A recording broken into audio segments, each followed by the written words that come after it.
Bismillahirrahmanirrahim. Alhamdulillahirabbil alamin. Wassalatu wassalamu ala al-mab'uts rahmatan lil alamin. Nabiyina Muhammad wa ala alihi wa sahbihi wa man tabi'ahum bi ihsanin ila yaumiddin. Amma ba'd. Kemudian pembahasan berikutnya yang terkait dengan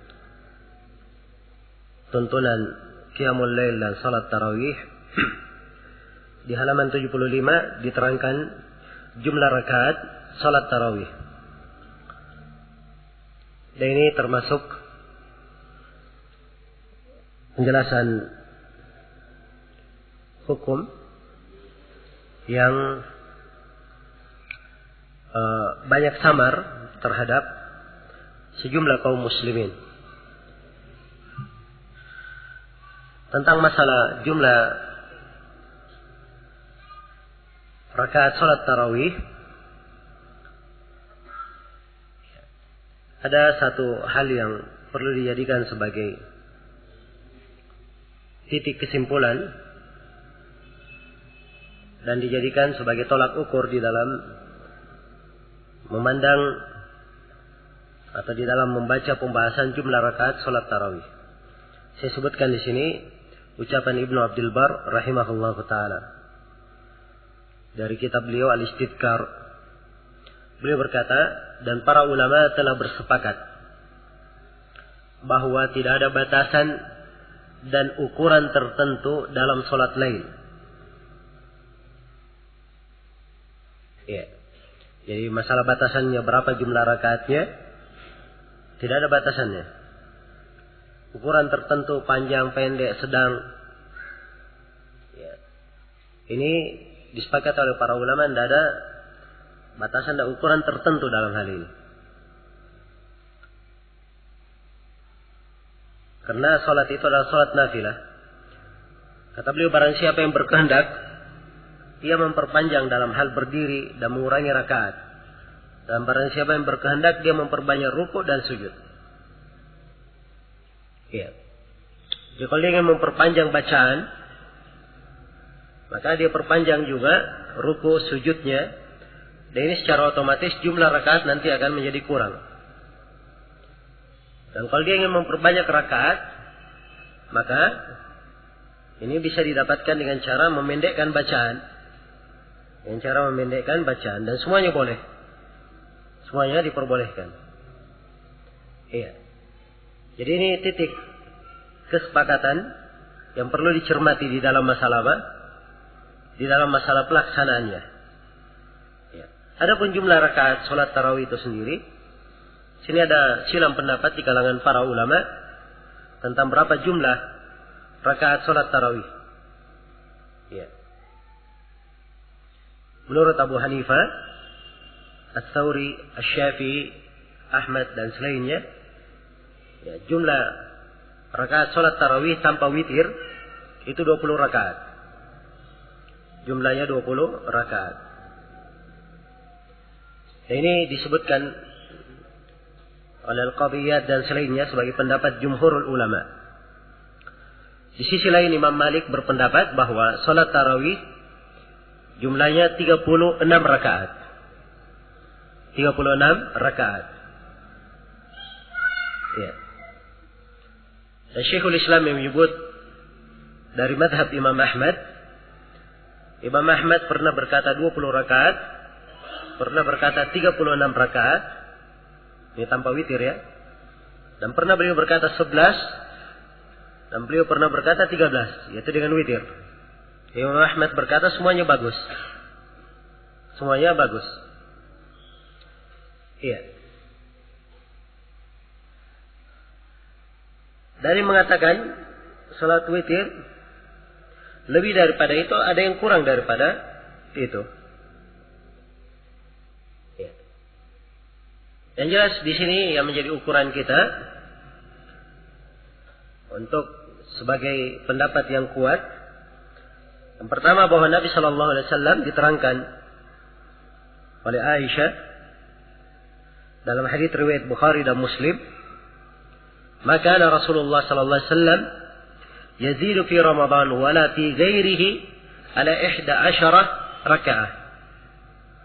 Tidaklah Rasulullah sallallahu alaihi wasallam menambah di bulan Ramadan dan tidak pula pada selain Ramadan. Tidaklah beliau menambah lebih daripada 11 rakaat. Ya. Jadi Nabi yang beliau kerjakan adalah 11 rakaat. Ini kesimpulan pertama yang harus kita pegang. Kemudian yang kedua, juga yang hendaknya kita ingat di sini, bahwa Nabi Sallallahu Alaihi Wasallam juga pernah melakukan sholat itu 13 rakaat. 11 ditambah 2 rakaat ringan di depannya. Ditambah 2 rakaat ringan di depannya. Jadi jumlahnya semua menjadi berapa? 13. Iya. Ini semuanya diterangkan ya, hadits-haditsnya. Kemudian juga menjadi ukuran tetap di sini di halaman 80 kita sebutkan hadits Abdullah bin Umar. Nabi sallallahu alaihi wasallam bersabda, "Salatul laili matna matna." Ya. Salat malam itu dua-dua. Disebut salat malam dua-dua. Tidak dibatasi dengan jumlah tertentu. Tapi disebut dua-dua. Ya. Boleh 12, boleh 10, boleh kurang dari itu, boleh lebih daripada itu. Yang jelas dua-dua. Kelipatan dua-dua. Ya. Boleh 18, boleh 20, 22, 24, 26 dan seterusnya. Ya. Karena Nabi berkata dua-dua. Jelas ya? Maka nampak dari hadits-hadits ini ya, bahwa kalau kita melihat kepada perbuatan Nabi beliau sholat 11 rakaat atau 13 rakaat. 11 atau 13. Ini yang Nabi continue melakukannya. Siapa yang ingin melebihkan daripada itu, ya boleh saja. Dia melebihkan lebih daripada itu. Sebab Nabi telah memberikan ketentuan umum. Sholat malam dua-dua. Jelas ya? Baik, di sini muncul pertanyaan. Bagaimana dengan sholat tarawih 20 rakaat? Ya. Jawabannya bahwa sholat tarawih 20 rakaat ini yang agak banyak diperselisihkan oleh para ulama. Disebabkan karena hadits yang menjelaskan tentang sholat tarawih ini, ya, menjelaskan 20 rakaat sholat tarawih, haditsnya lemah. Haditsnya lemah dari sisi ilmu riwayat. Ya. Ya, disebutkan bahwa Umar menuntunkan sholat tarawih itu ya 20 rakaat. Ya, dan itu lemah dari Umar. Bahkan yang syah dari Umar sama dengan apa yang dilakukan oleh Nabi Sallallahu Alaihi Wasallam. Iya. Jadi membatasi di angka 20 ini dalam hadits yang lemah, tidak kuat haditsnya. Tapi bukan artinya dilarang. Ya, karena saya sudah terangkan tadi, sholat malam bisa lebih dari 13. Ya, tidak larangan. Tapi yang tidak tepat kalau dia lakukan 20 tiap malam. Itu yang tidak tepat. Atau dia lakukan 21 tiap malamnya bersama witir. Ini tidak tepat. Harusnya yang tepatnya kalau ingin continue, Nabi kontinunya 11 atau 13. Itu yang continue. Ingin selain daripada itu silahkan. Tapi jangan dia continue di atas jumlah yang kurang atau yang lebih dari 13. Hari ini misalnya 13, besoknya 21. Ya, lusanya 15, 13, tidak ada masalah. Ya, jelas ya. Tapi kalau dia 21 tiap hari, nah inilah yang kita katakan bahwa haditsnya ada kelemahan di dalamnya. Jelas ya. Jadi ini secara global kesimpulan di dalam jumlah rakaat sholat tarawih. Iya. Ini semuanya berdasarkan dalil dan pembahasan di dalam inti-inti pembahasan di masalah jumlah rakaat sholat tarawih ini. Iya. Kemudian di halaman 83 kita terangkan jumlah rakaat sholat witir. Iya. Jumlah rakaat sholat witir ada hadits pokok di sini. Hadits Abdullah bin Abi Qais. Beliau bertanya kepada Aisyah radhiyallahu taala anha. Ya. berapa banyak Nabi sallallahu alaihi wasallam itu salat witir? Maka Aisyah menjawab, kana yutiru bi arba'in wa thalathin wa thalathin wa sittin wa thalathin bi arba'in wa thalathin wa sittin wa thalathin wa thamanin wa thalathin wa ashrin wa thalathin. ولم يكن يوتر بأنقص من 7 ولا بأكثر من 13. Ya, jadi Aisyah menjawab, Nabi witir dengan 4 dan 3. Ya. 6 dan 3. 8 dan 3. 10 dan 3. Jelas ya? Kemudian Aisyah berkata, beliau tidak pernah witir kurang dari 7. Dan tidak pernah witir lebih dari 13. Ya. 4 dan 3. 4 berarti sholat malamnya. Dan 3 adalah apa? Witirnya. Bersamaan dengan itu, seluruh 7 ini disebut witir oleh Aisyah. Jelas ya? Karena itu tadi saya terangkan ya, dari penggunaan istilah. Supaya jangan salah memahami. Istilah sholat lail, sholat tahajud, sholat tarawih, dan sholat witir. Ini semuanya sholat malam. Ya. Semuanya sholat malam. Sholat malam apa saja yang ditutup dengan angka ganjil disebut witir juga. Disebut witir juga. Jelas ya? Supaya jangan bingung. Ya, karena itu ya di antara pembahasan yang kadang banyak keliruan di masyarakat. Ya. Katanya imam kalau dia mau witir, dia bilang ke jemaahnya, sekarang kita witir. Ya, supaya jemaah berniat untuk witir. Ya. Dan ini sebenarnya hal yang tidak diperlukan. Ya, sebab kapan seseorang sudah sholat ganjil, itulah witirnya. Dia niat ataupun tidak niat. Sudah dihitung apa? Sudah dihitung witir. Ya, karena itu Nabi SAW bersabda dalam hadits Ibnu Umar, riwayat Muslim, "Faida khasya ahadukum as-subha, shalla raka'atan, tutira lahu ma qad shalla." Ya. Ya, kalau seorang sudah sholat, dia khawatir masuk subuh, maka kata Nabi dia sholat lagi 1 rakaat. 1 rakaat ini mewitirkan seluruh sholatnya yang dia telah sholat sebelumnya. Jelas ya? Baik. Jadi ini keterkaitan dan fikih yang hendaknya dipahami. Jadi Nabi witirnya 4-3. 6-3. 4-3 berapa tadi? 7. 6-3 berapa? 9. 8-3 berapa? 11. 10-3 13. Nabi tidak pernah kurang dari 7, tidak pernah lebih dari 13. Ini dari perbuatan Nabi. Ya. Kalau ingin mencontoh, yang paling baik dicontoh perbuatan Nabi. Tapi Nabi dengan lisannya memberi tuntunan bahwa sholat malam 2-2, boleh 2 lebih.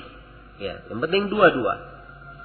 Ya, menunjukkan bahwa boleh saja lebih daripada 13. Tapi kalau ingin continue di atas satu angka, ya terus menerus dengan angka itu, ikuti apa yang dilakukan oleh Nabi Sallallahu Alaihi Wasallam. Iya, jelas ya. Jadi ini witir Nabi 13 sampai 7. Apakah boleh kurang dari 7? Nabi tidak pernah kurang dari 7. Apakah artinya tidak boleh kurang dari 7? Jawabannya tidak. Boleh saja kurang dari 7. Karena itu saya bawakan haditsnya. Supaya jangan dipahami, tidak boleh kurang dari 7. Iya. Nabi SAW bersabda, Al-witru haqqun ala kulli muslim. Witir adalah hak atas setiap muslim. Faman ahabba ayyutira bi 5 falyaf'al. Wa man ahabba ayyutira bi 3 falyaf'al. Wa man ahabba ayyutira bi 1 falyaf'al. Siapa yang ingin witir dengan 5 rakaat, silahkan dia kerjakan. Siapa yang ingin witir dengan 3 rakaat, silahkan dia kerjakan. Dan siapa yang ingin witir dengan 1 rakaat, silahkan dia kerjakan. Boleh saja. Jelas ya? Baik. Maka dari sini nampak bentuk-bentuk pelaksanaan witir yang ada di dalam hadits Nabi Sallallahu Alaihi Wasallam. Karena itu di halaman 86 saya simpulkan bentuknya. Bentuk-bentuk witir itu. Ini dengan apa yang ada di dalam hadits. Jelas ya? Kalau ada yang ingin lebih dari 13, seperti yang saya terangkan tadi, boleh saja. Ya.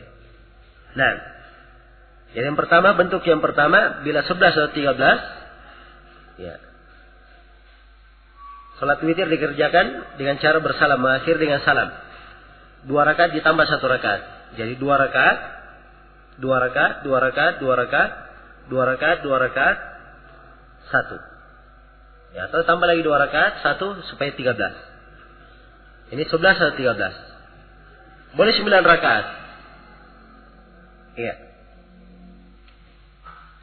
9 rakaat. Nah, dikerjakan dengan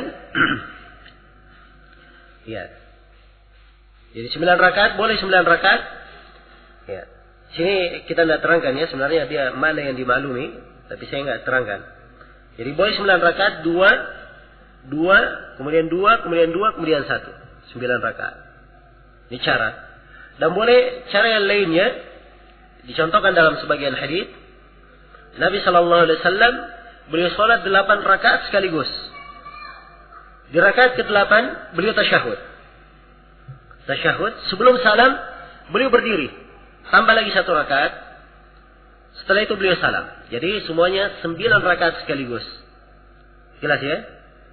Tapi ini cara dilakukan oleh Nabi pada sholat malam beliau. Tidak dinukir riwayat beliau lakukan di sholat tarawih. Ya, sebab sholat tarawih ini agak berat dilakukan untuk kebanyakan orang. Apalagi kalau bacaannya panjang. Ya, jelas ya? Kira-kira bagaimana dengan orang yang sholat 8 rakaat 1 malam suntuk sekaligus? Nggak semua orang mampu kan? Iya. Maka ini adalah hal yang dilakukan oleh Nabi SAW. Siapa yang mampu melakukannya silahkan. Tapi dilakukan di sholat tarawih, imam melihat keadaan jamaah dan keadaan makmum. Demikian pula 7 rakaat. Ya, boleh dilakukan 2, 2, 2, kemudian 1. Dan boleh 6 sekaligus. Ya, dia tasyahud, sebelum salam dia berdiri lagi tambah rakaat ke-7. Kemudian salam. Dan boleh 5 sekaligus. Dan boleh 2, 2, 1. 5. Boleh 3 rakaat sekaligus dan boleh 2, 1. Boleh 2, 1. Jelas ya? Baik. Jadi itu beberapa bentuk pelaksanaan sholat tarawih. Kemudian di sini di pembahasan yang ke-8 halaman 88 kita terangkan beberapa kaifiat pelaksanaan sholat witir dan tarawih. Ini dalam hadits-hadits, penyebutan hadits-hadits yang merinci kaifiat. Ya. Di sini beberapa kaifiat kita sertakan dalil-dalil khusus yang menjelaskannya. Walaupun tadi saya sudah ingatkan dalil umum. Hadits Ibnu Umar sholat malam 2-2. Ini umum ya. Ya, dan bisa dibentuk beberapa kaifiat darinya. Tapi di sini kita ingin sebutkan sebuah bentuk pelaksanaan sholat tarawih dengan dalilnya khusus. Dalil khusus menjelaskannya. Yang pertama adalah hadits Zaid bin Khalid al-Juhani. Yaitu sholat 13 rakaat. Diawali dengan mengerjakan 2 rakaat ringan. Jadi Zaid bin Khalid memperhatikan cara sholat Rasulullah SAW di malam hari. Pertama beliau sholat 2 rakaat ringan. Setelah itu beliau sholat 2 rakaat panjang ya sekali. Nah, 2 rakaat yang panjang sekali. Jelas ya? Jadi panjang sekali. 2 rakaat yang pertama ini. Setelah itu beliau sholat lagi 2 rakaat. 2 rakaat yang kedua tadi panjang sekali ya. Sebab 2 rakaat pertama ringan. Kemudian 2 rakaat berikutnya lagi. Dia panjang juga. Tapi lebih pendek dari 2 rakaat sebelumnya. Kemudian 2 rakaat berikutnya yang keempat.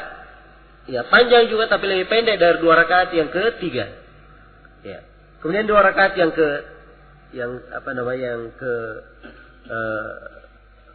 kelima itu lebih pendek dari 2 rakaat sebelumnya. Ya, panjang juga tapi lebih pendek dari 2 rakaat yang keempat.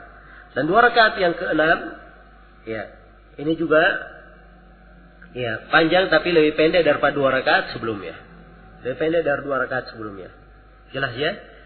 Kemudian setelah itu beliau sholat 1 rakaat. Maka ini jumlahnya 13 rakaat kata Zaid bin Khalid. Iya. Baik. Dan Aisyah radhiyallahu taala anha juga pernah menjelaskan dalam hadits Nabi sallallahu alaihi wasallam, "Idza qama min al-laili liyusalli iftataha salatahu bi raka'ataini khafifataini."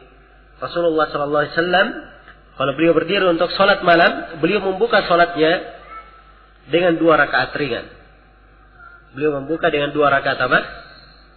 dengan 2 rakaat ringan. Baik. Kemudian kaifiat yang kedua, salat 13 rakaat. Iya.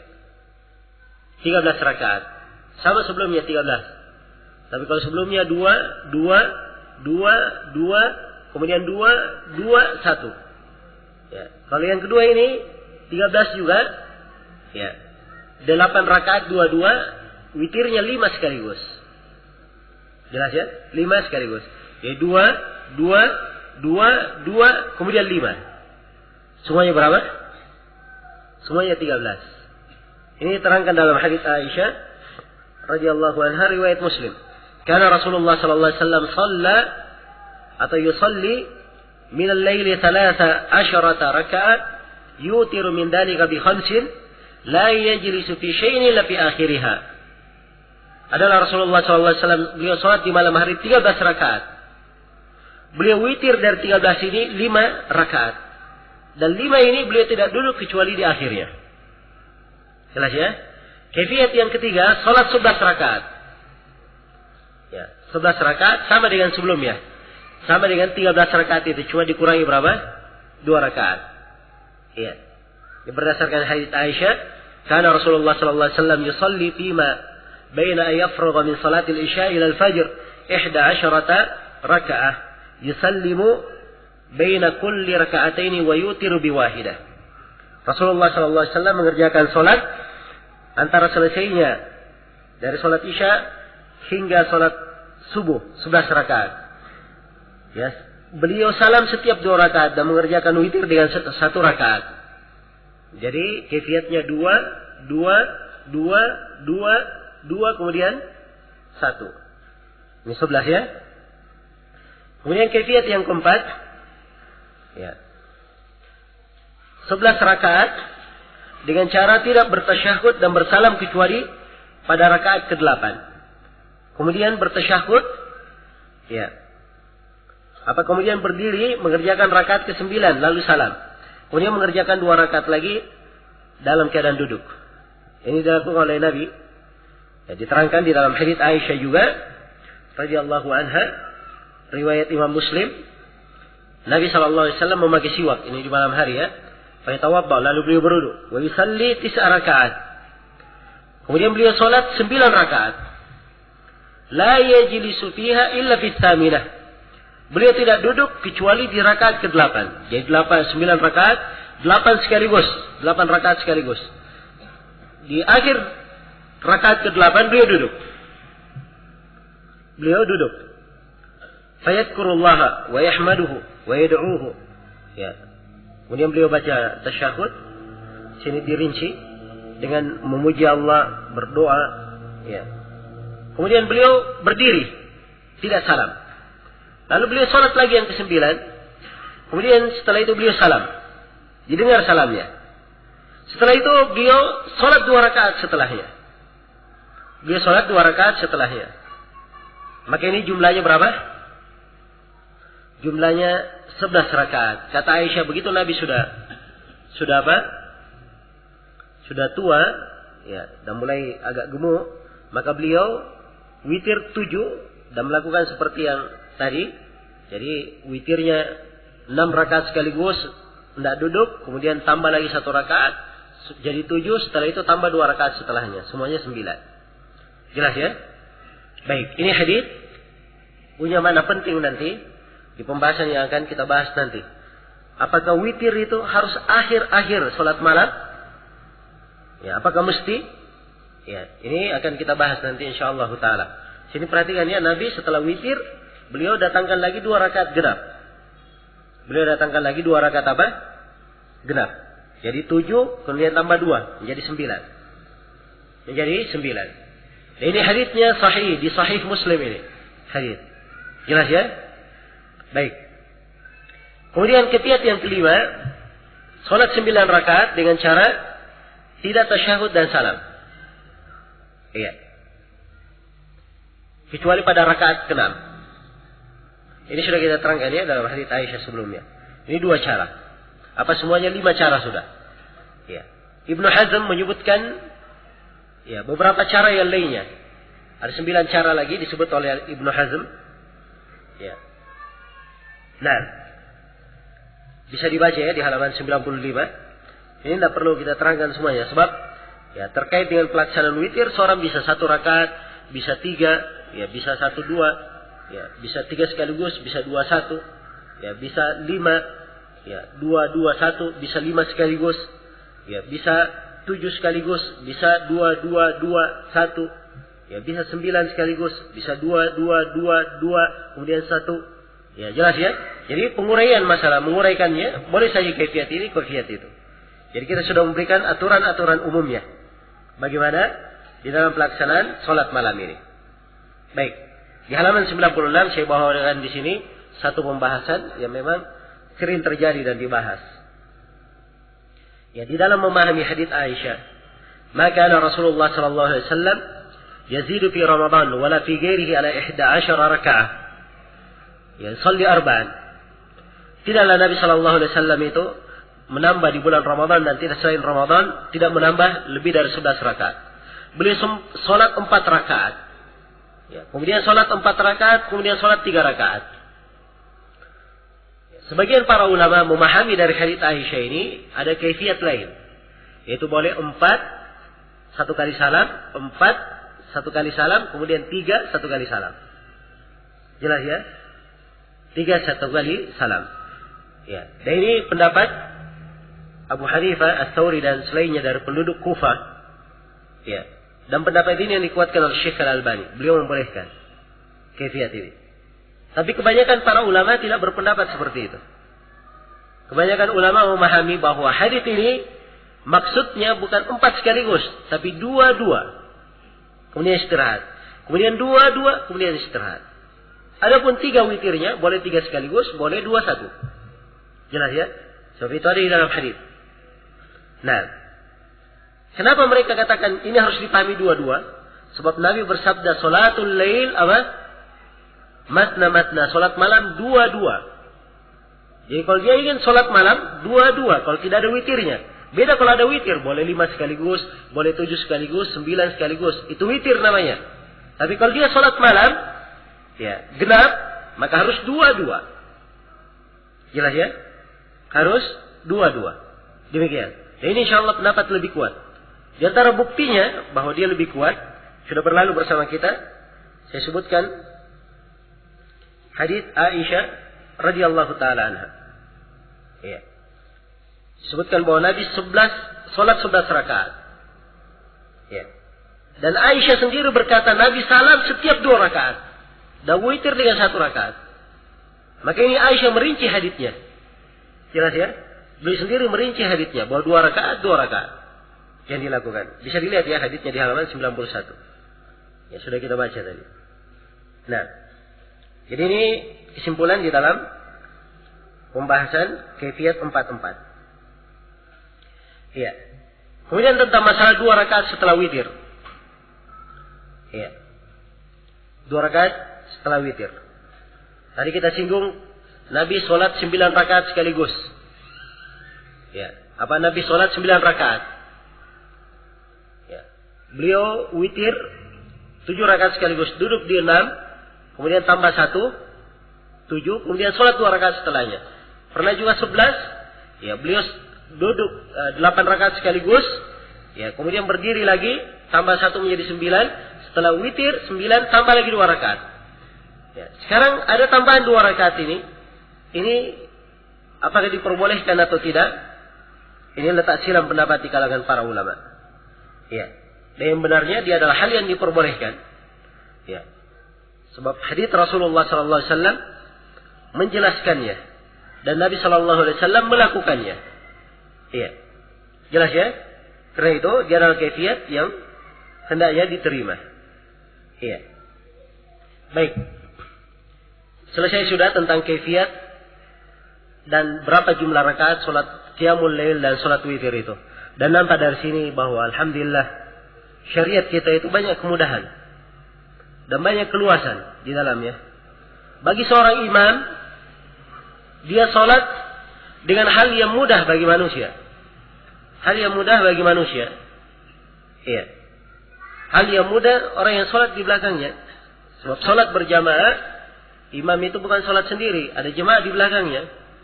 Ya, dia harus memperhitungkan keadaannya. Jelas ya? Memperhitungkan keadaannya. Nah, adapun bacaan yang dibaca di sholat tarawih dan sholat witir, ya, juga tentunya maksudnya di sholat malam. Ya, di sini banyak contoh ya. Sebenarnya kalau kita baca hadits-hadits banyak contoh bacaan Nabi Sallallahu Alaihi Wasallam. Tapi Nabi Sallallahu Alaihi Wasallam sendiri memberikan ketentuan umum, keutamaan. Kata beliau, "Man shalla fi lailatin bi mi'ati ayah, lam yuktab minal ghafilin." Siapa yang sholat di malam hari, ya, dengan membaca 100 ayat, maka dia tidak dihitung dari orang-orang yang lalai. Tidak dihitung dari orang-orang yang lalai. Jelas dia baca 100 ayat. Di riwayat yang lain, kalau dia sholat dengan 200 ayat tiap malamnya, maka dia akan dihitung dari al-qanitin al-mukhlisin. Dari orang yang qanit, khusyuk, taat beribadah, dan dianggap sebagai orang yang ikhlas. Jelas ya? Adapun Nabi sendiri, kalau beliau sholat sendiri, ya, beliau pernah sholat dan membaca, ya, suatu malam beliau sholat, dan beliau sholat waktu itu dalam keadaan sakit lagi. Beliau sholat membaca 7 surah panjang. Ya, surah Al-Baqarah, surah Ali Imran, surah Nisa, surah Al-Maidah, surah Al-An'am, surah Al-A'raf, surah At-Taubah. Ya, bayangkan ya, hampir 9 juz. Ya, beliau baca. Ya. Ini beliau dalam keadaan sakit. Nah, jelas ya? Sekarang ini kalau ada baca surah Al-Baqarah saja satu kali sholat, wah itu sudah ribut. Ya, sudah ribut. Dianggap sangat panjang sekali. Baik, ini memang Nabi melakukannya sendiri. Iya. Dan kisah ini dikisahkan, pernah ada sahabat yang ikut sholat di belakangnya. Hudzaifah ikut sholat di belakang Nabi. Nabi membaca Al-Baqarah, kemudian membaca An-Nisa, kemudian membaca Ali Imran dalam satu rakaat. Dalam satu rakaat. Coba yang ini Al-Baqarah, ya, 2 juz 4 lembar. Ya, kemudian Ali Imran. Ya, ditambah Ali Imran, dia 1 juz 2 lembar. Ya. Kemudian 1 juz 4 lembar juga. Ya, sudah berapa? Hampir 3 juz. Kemudian surah An-Nisa. An-Nisa 1 juz 4 lembar juga. Ya, jadi semuanya berapa? 5 juz, 2 halaman. Coba. Dalam satu rakaat dibaca oleh Nabi Sallallahu Alaihi Wasallam. Nah, baik.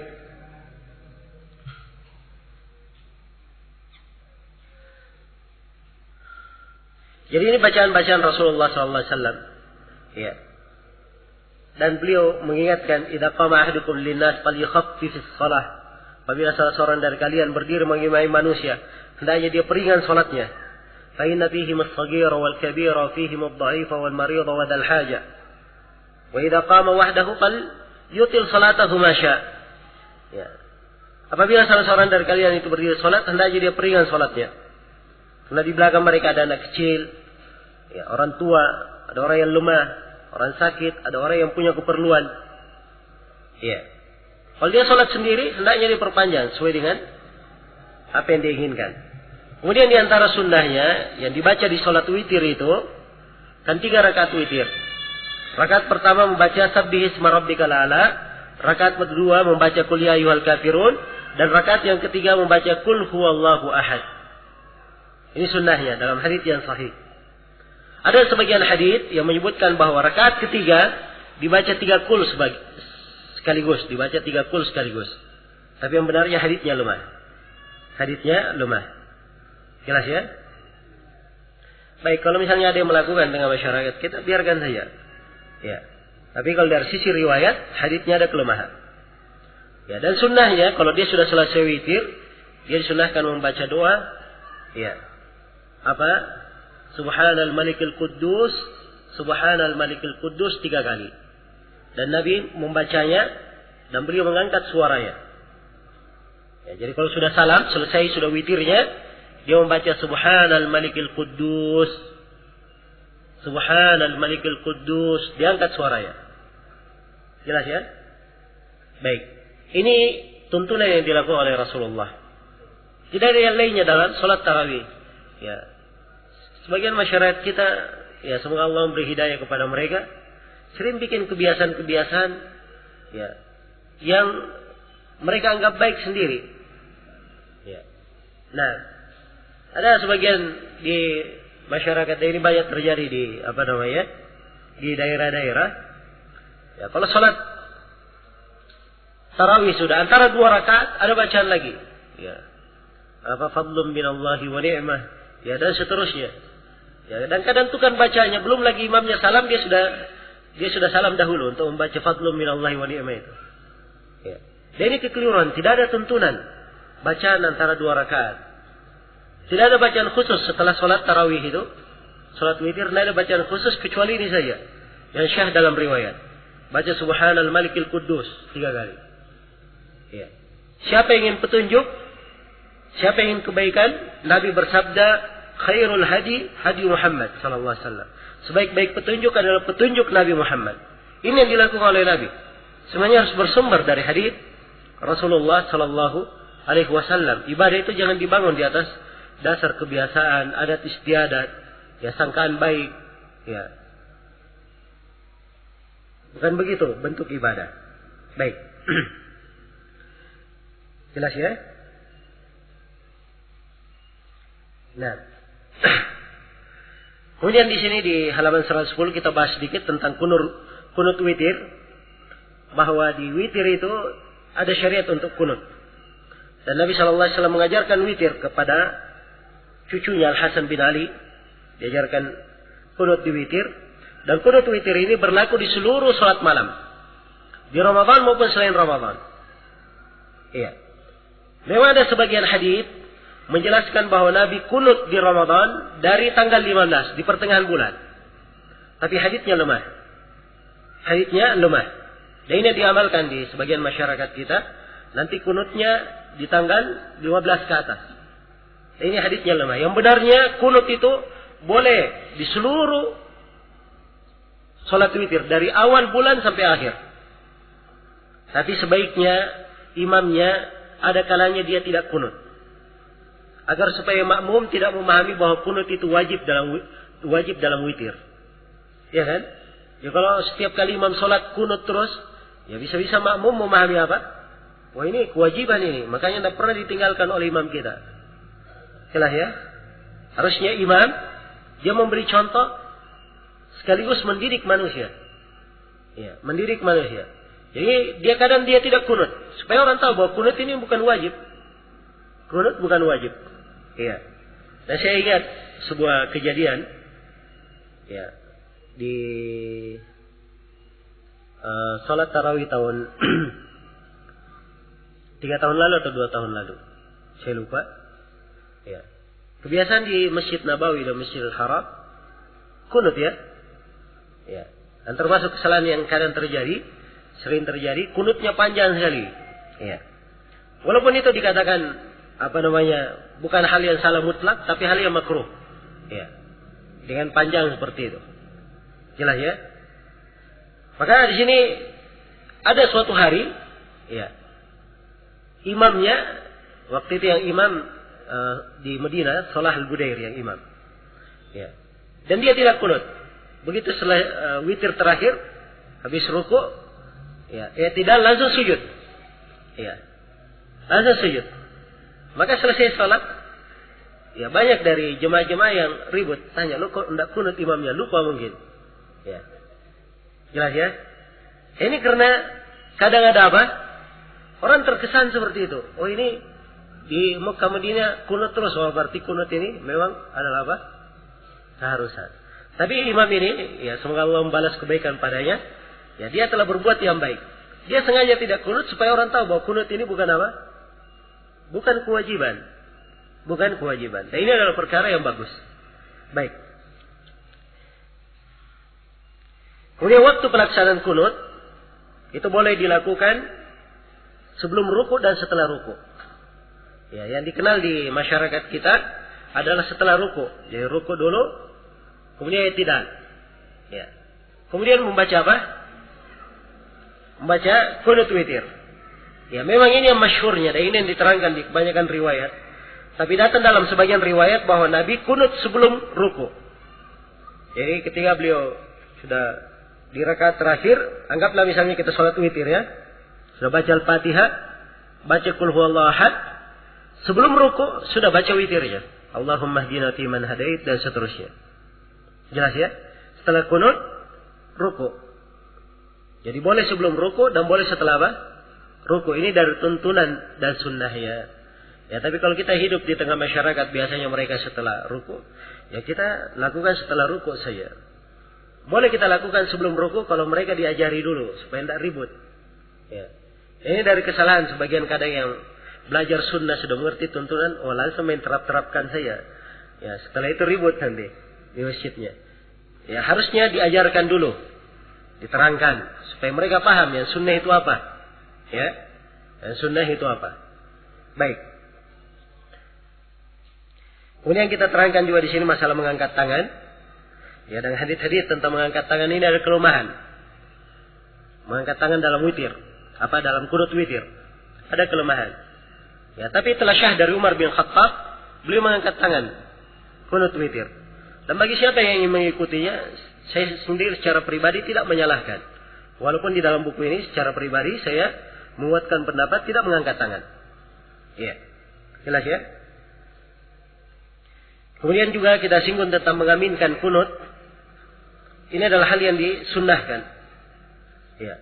Ketika imamnya membaca kunut, diaminkan. Sebab itu adalah doa. Ya, dan dia begitu mengaminkannya, maka doa itu untuk dia juga. Ya, untuk dia sendiri. Nabi Musa alaihissalam di surah Yunus disebutkan doa beliau. Beliau berdoa. Ya, setelah disebutkan doa Nabi Musa, maka disebutkan di ayat setelahnya, qad ujibat da'watukuma. Telah dikabulkan doa kalian berdua. Padahal di ayat sebelumnya yang berdoa cuma Nabi Musa. Ya. Di ayat setelahnya dikatakan doa kalian berdua, Nabi Musa dan Nabi Harun. Ya, para ulama sebutkan sebab Nabi Harun mengaminkan. Makanya dianggap sebagai doa mereka berdua. Jelas ya? Maka ini mengaminkan doa disyariatkan. Tapi kesalahan yang terjadi di kunut ini, ya, itu adalah sembarang mengaminkan. Itu yang terjadi. Ya. Sebab doa itu ada yang sifatnya permintaan. Ya, dan di witir, di kunut yang diajarkan oleh Nabi ada yang sifatnya pernyataan. Yang diaminkan itu yang permintaan. Kalau dia pernyataan tidak diaminkan. Jelas ya? Amin itu apa artinya amin? Ya. Artinya ya Allah kabulkanlah. Itu artinya amin. Kan begitu? Jadi kalau doa witir yang diajarkan oleh Nabi, Nabi mengajarkan doa kepada Al-Hasan bin Ali. Ya, kalau doanya dibaca oleh imam, dia konteksnya begini. Allahumma hdina fi man hadait. Ya, ini bagus. Ya Allah berikanlah hidayah kepada kami supaya kami tergolong ke dalam orang-orang yang mendapat hidayah. Ini permintaan atau bukan? Permintaan. Diaminkan atau tidak? Silahkan aminkan. Amin, tidak ada masalah. Allahumma hdina fi man hadait. Ya. Wa afina fi man afait. Wa tawallana fi man tawallait. Wa barik lana fi ma atait. Wa qina syarra ma qadait. Ini semuanya permohonan, tidak ada masalah. Tapi setelah itu pernyataan. Fa innaka taqdi wa la yuqda alaik. Sungguhnya engkau ya Allah memutuskan dan tidak diputuskan terhadapmu. Ini diaminkan atau tidak? Ini tidak diaminkan. Bagaimana dikatakan ya Allah kabulkanlah? Ya, tidak cocok dari sisi makna. Jelas ya? Karena itulah tadi yang saya katakan kesalahannya itu cuma sembarang mengaminkan saja. Kalau mengaminkannya ya disyariatkan. Ya. Dan ini juga peringatan tentang pentingnya seorang itu mengerti doa yang dibaca di kunut itu apa. Ini doa Masya Allah, doa-doa yang sangat agung. Andai kata waktu tidak membatasi kita, saya akan terangkan mana doa kunut witir ini. Dia adalah hal yang sangat indah dan sangat agung. Iya, penuh dengan manfaat bagi seorang hamba yang membacanya. Baik.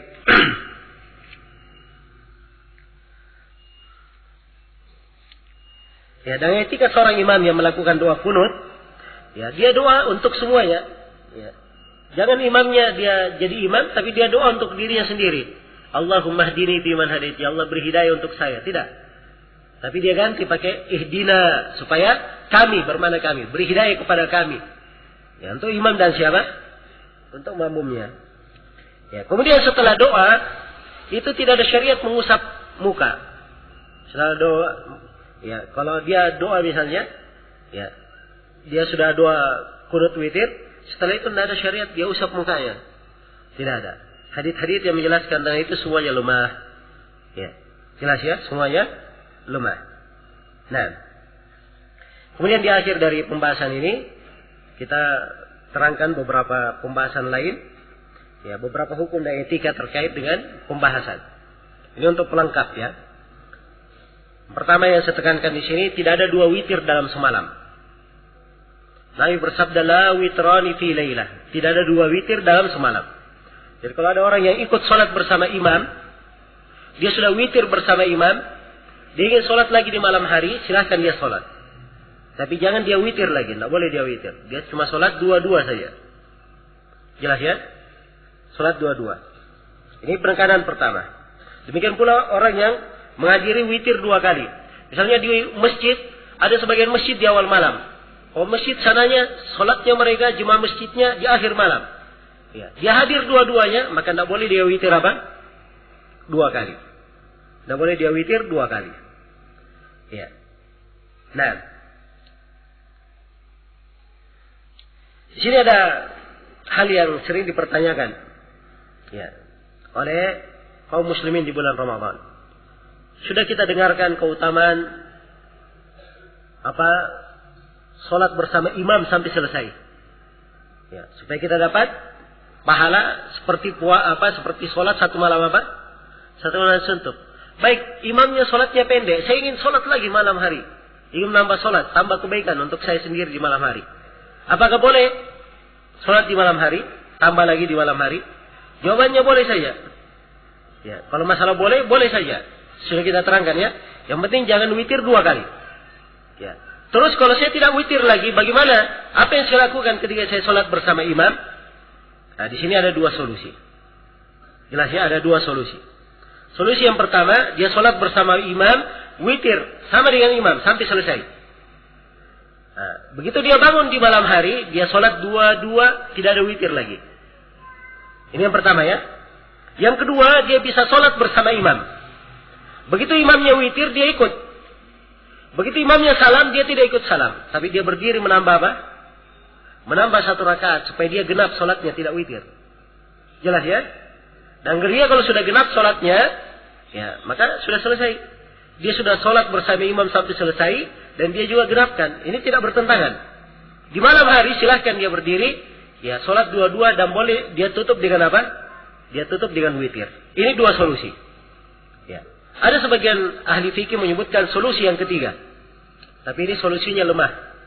Ya, karena tidak ada dalil yang menunjukkan tentang itu. Solusi yang ketiga disebut dengan nama membatalkan witir. Dengan cara membatalkan witir. Ini kita sebut ya, pembahasan 127, halaman 127. Ya, kalau dia sudah sholat witir di awal malam, dia bangun lagi di akhir malam, katanya dia boleh membatalkan witirnya. Bagaimana cara dia batalkan? Dia berdiri lagi sholat 1 rakaat. Batallah sebelumnya. Ya, begitu. Jelas ya? Dan ini kita katakan ini cara penyelesaian yang lemah. Tidak dalil yang menunjukkannya. Baik. Bagaimana dengan membuat 2 jemaah sekaligus dalam 1 malam? Iya. Baik. Membuat 2 jemaah sekaligus dalam 1 malam atau 2 kali berjamaah sholat malam. Iya. Ini kalau dilakukan 2 sekaligus, 2 jamaah sekaligus dengan 2 kali witir di 1 masjid, ini adalah hal yang tidak disyariatkan. Adalah hal yang tidak disyariatkan. Tapi kalau dia bikin 2 kali, ada awal malam, tidak ada witirnya, di akhir malam baru pakai witir, ini tidak ada masalah. Tidak ada masalah. Jelas ya? Tapi ini biasanya, ya untuk sekarang ini, biasanya dilakukan di bulan Ramadan atau di akhir Ramadan. Dilakukan di akhir Ramadan. Jadi awal Ramadan, ya witir biasa atau sholat tarawih biasa. Nanti di 10 malam terakhir, ya biasanya di awal malamnya sudah 11 rakaat, ya menjadi 8 rakaat atau 10 rakaat saja, genap saja, tidak ada witirnya. Nanti di akhir malam baru berdiri lagi, kemudian apa? Witir. Dan di sini tidak ada masalah. Imam yang ikut 10 rakaat, dia tidak hadir di akhir malam, dia cuma tambah 1 rakaat. Dan dia sudah dapat pahala sholat bersama imam sampai selesai. Ya, sebab imamnya sudah selesai, ya kan? Ya. Imamnya sudah selesai. Maka ini dari fikih yang hendaknya diperhatikan. Nah, kemudian apa hukumnya melakukan sholat sunnah antara sela-sela istirahat? Jawabannya, yang melakukan sholat sunnah di situ adalah hal yang makruh. Tidak ada syariat tentang hal itu. Walaupun kita tidak berkata haram, tapi paling tidak hukumnya adalah apa? Hukumnya makruh. Tidak ada dalil atau syariat tentang hal tersebut. Ya, di waktu istirahat itu boleh saja seorang minum-minum, ya minum kopi, minum teh misalnya, ya stamina untuk ya bisa tambah lagi, tidak ada masalah. Jelas ya, tidak ada larangan. Nah, dan boleh sholat witir di atas kendaraan. Ini kita terangkan dalilnya. Kemudian kita terangkan berdoa di saat istirahat juga. Ya, berdoa ketika istirahat di pelaksanaan sholat tarawih. Ini tidak disyariatkan. Dia berdoa khusus di situ di saat istirahat. Ya, berdoa itu ada tempat-tempatnya. Ketika sujud, ya, kalau dia di sepertiga malam terakhir dia berdoa kadang karena sepertiga malam terakhirnya, bukan karena antara witir, tidak ada masalah. Ya, demikian pula di antara hal yang kita tambahkan di sini di revisi. Ya, seorang ketika akan tidur dia berniat baik. Dia sudah berniat akan apa? Akan bangun sholat malam. Ya, dia berniat akan bangun. Ya, kalau dia tidak bangun, ya sudah ditulis untuknya apa? Sudah ditulis untuknya pahala. Yang tidak bagus itu kalau dia tidak niat. Ya, tidak ada niatannya. Nah, baik. Kemudian disyariatkan seorang itu bersiwak sebelum dia melakukan qiyamul lail. Dan ini dilakukan oleh Nabi. Apakah dia memakai batang kayu siwak itu atau dia memakai sikat gigi, sama saja. Ya. Dan bagi orang yang mengantuk, nah, hendaknya dia tidur dulu supaya ngantuknya apa?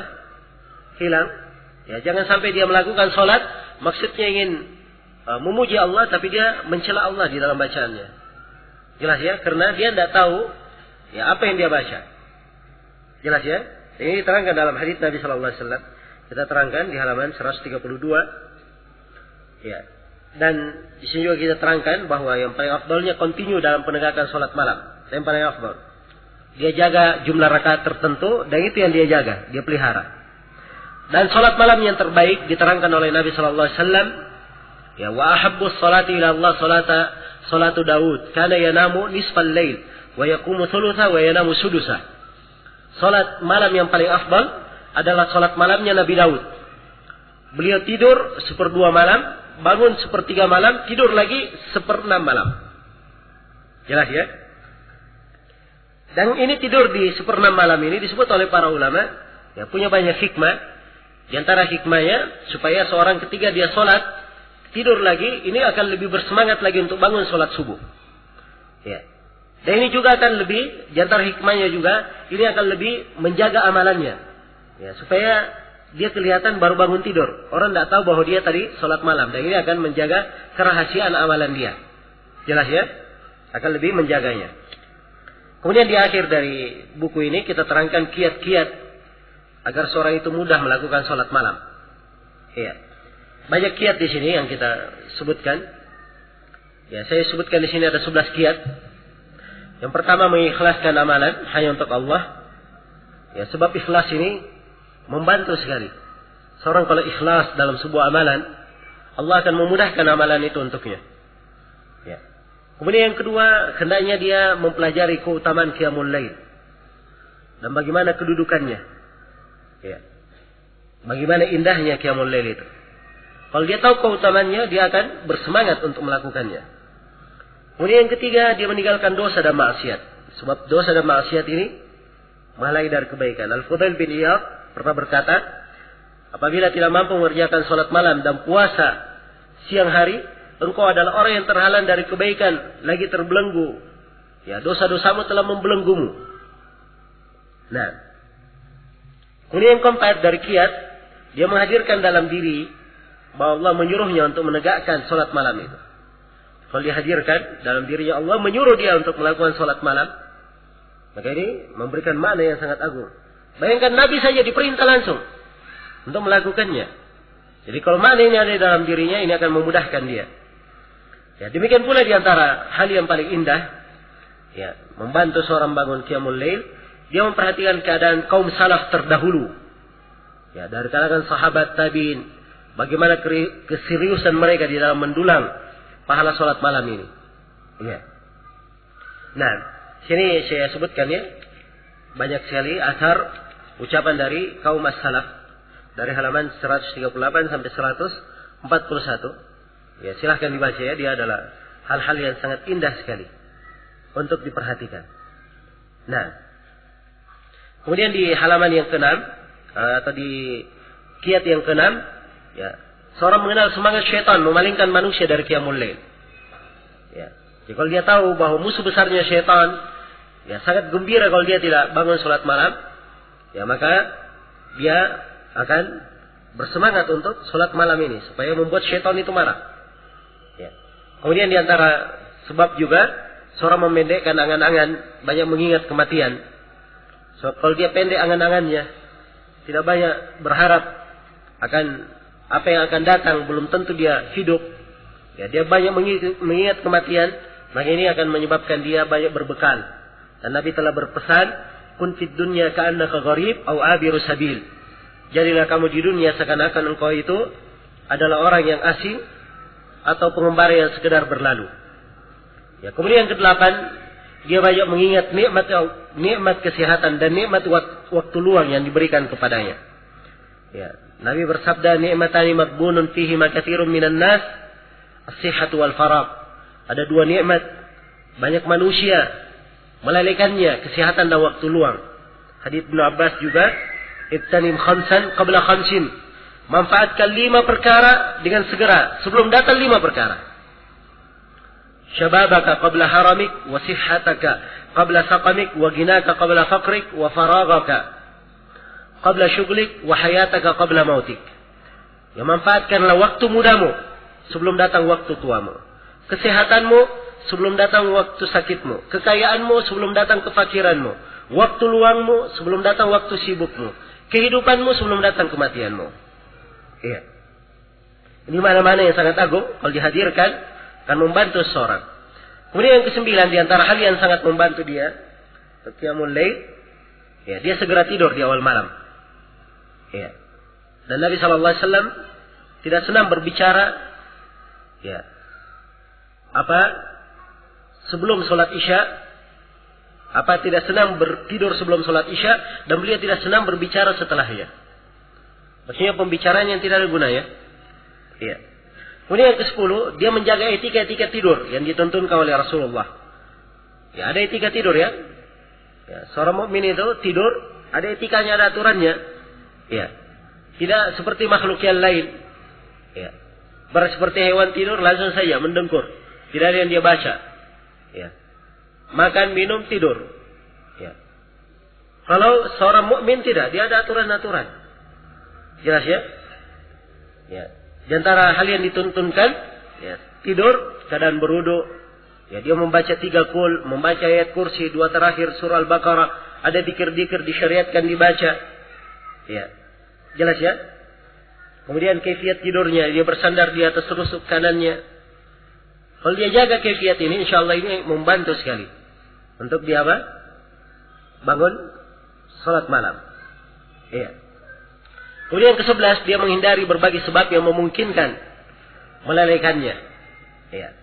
Segala sebab yang memungkinkan dia melalaikannya dari salat malam, hendaknya dia hindari. Ya. Agar supaya dia konsentrasi untuk melakukan salat malam tersebut. Ya, wallahu ta'ala alam.